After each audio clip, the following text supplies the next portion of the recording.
Hi, everyone. My name is Cher Chua-Lassalvy. I am, as Irene kindly introduced me, the managing director and co-founder of Batu, which is a 22-villa retreat on the off-grid island of Pulau Tengah, which is in southern Malaysia. So we are only 130 kilometers north of Singapore, and you get to us by road and then by a 20-minute boat. And we're in the Sultan Iskandar Marine Park in Johor, which is the southernmost state. What we do, we have 22 villas, and what we try and do is we try to provide restorative retreats in nature for people escaping city busy life. And at the same time, we try to create positive impacts on local biodiversity and local communities.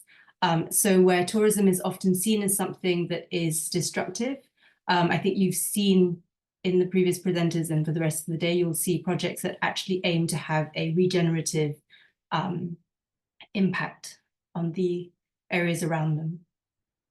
In 2019, we founded an organization, a standalone nonprofit called Tengah Island Conservation, and I'll talk about that a little later. So I actually chose one challenge. Instead of doing all our 4 Cs, I chose to zoom into one of our Cs, which is conservation. So we are based, as mentioned earlier, we're based in the Johor Marine Park in Johor, Malaysia, which is the southernmost state and has 45 gazetted protected marine islands. The islands are extremely beautiful, and they are incredibly, people are very surprised at how intact they are, given how close we are to civilization. Basically, we're only 16 kilometers off the coast of mainland Malaysia. So I'm sure many of you know, but just to recap, the coral reef ecosystems are essential to global and local well-being. We have coral reefs around the islands, we have seagrass around the islands, which are also home to endangered sea turtle species, dugongs, and we have black-tipped reef sharks that swim around our beaches. So it feels really quite pristine. But despite being beautiful, or rather than just being beautiful, they provide food to the local communities. The coral reefs are extremely important as barriers, coastal barriers to protect coastal communities from the sea. And they are an important source of livelihood for fisheries and through fisheries and tourism. At the moment, with all the surveys that are carried out, Malaysia's coral reefs are showing a fair level of living coral. That's 45% of surveyed areas have living coral, as per the Reef Check methodology in 2023. And I think the key thing is that these ecosystems are extremely fragile. Coral reefs are subject to stress from global warming. So this year we had a bleaching event when the waters went warm. So they have pressures on them from global warming. They also have pressures on them from tourism behaviors, which might be irresponsible. I'm sure many of you have seen areas where tourists step all over corals. They're so easily broken, or even when you're snorkeling and diving, a fin catches.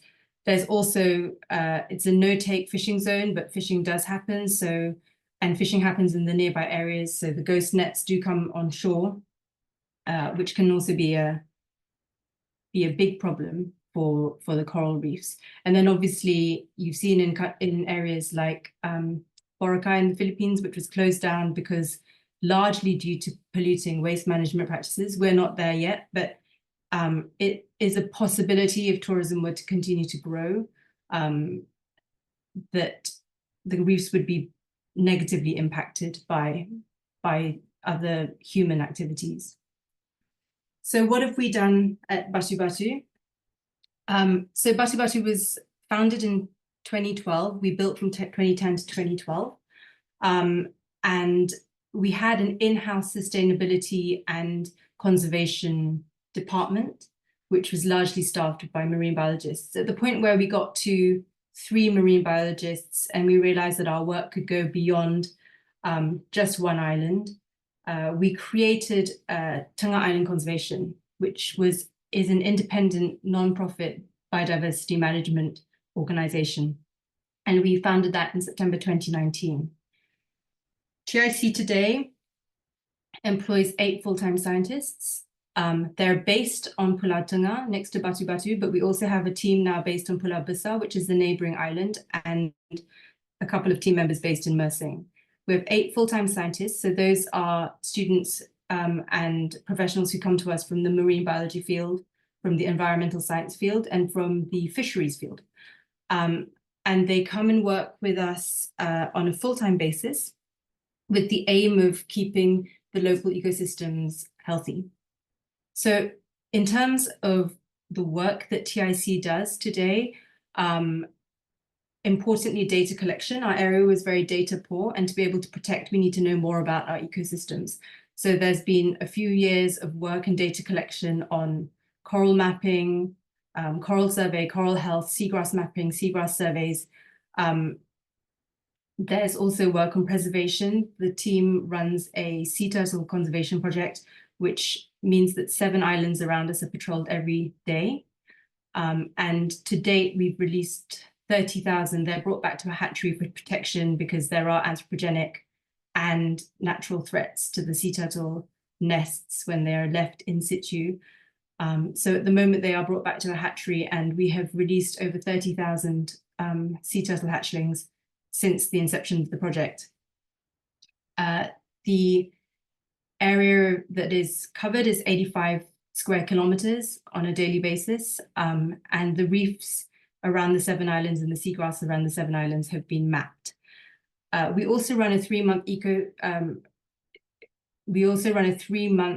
internship program for Malaysian students, and these come to us from relevant degree courses, and they come and they get stuck in and involved in the conservation work, the monitoring. We keep it to 3 months, and we keep it to relevant degrees so that the work that the interns do can be helpful. And we often do hire interns after they graduate into the NGO.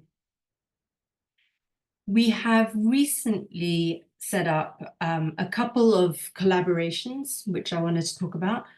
One is that TIC is a founding member of Sustainable Travel Mersing. Mersing is the district in Johor where we live. And Sustainable Travel Mersing is a multi-stakeholder destination coordination group for the district, which looks at making Mersing into a sustainable tourism district. That covers both rainforest and reef, because we're blessed to have both of these ecosystems, landscapes around us. And in 2022, we also set up as co-founder, and we're co-chair of Sustainable Tourism Network for Malaysia.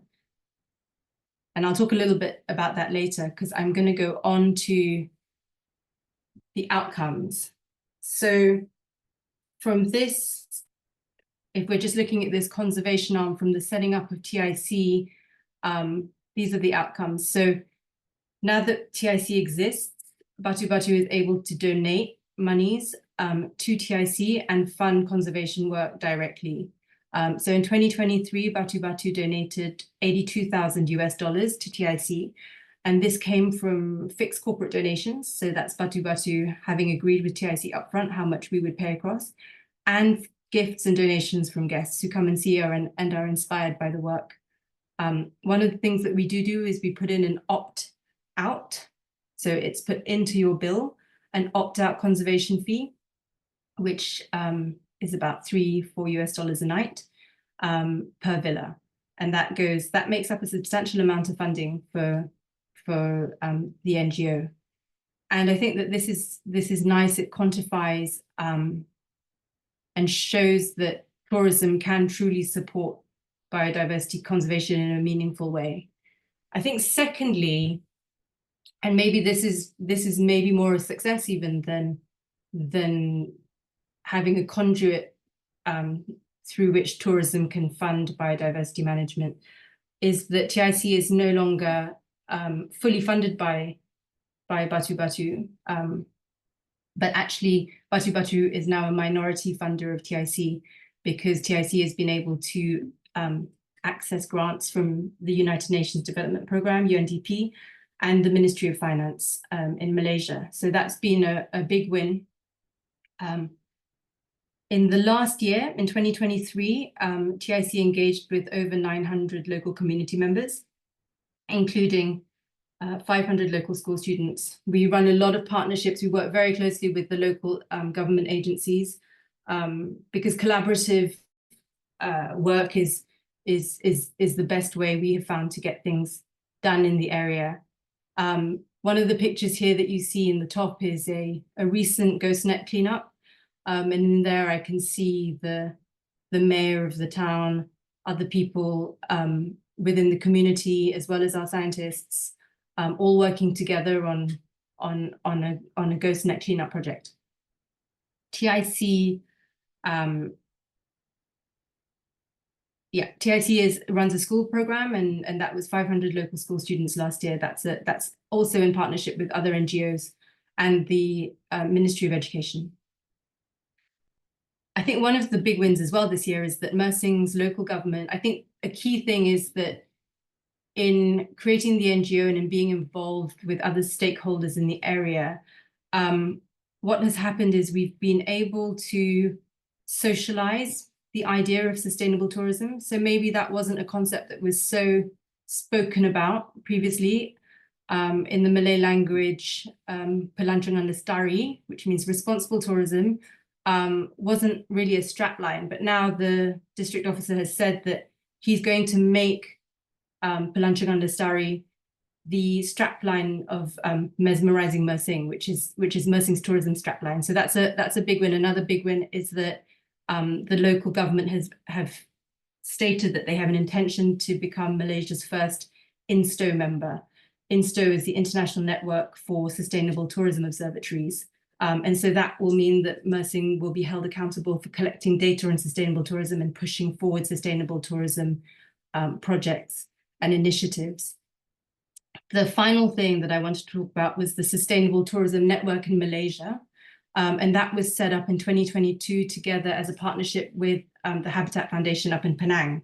And the reason we set this up is because we found that we were all working in silos and we had so much knowledge and so much contacts that we could share, but there wasn't a platform to do this.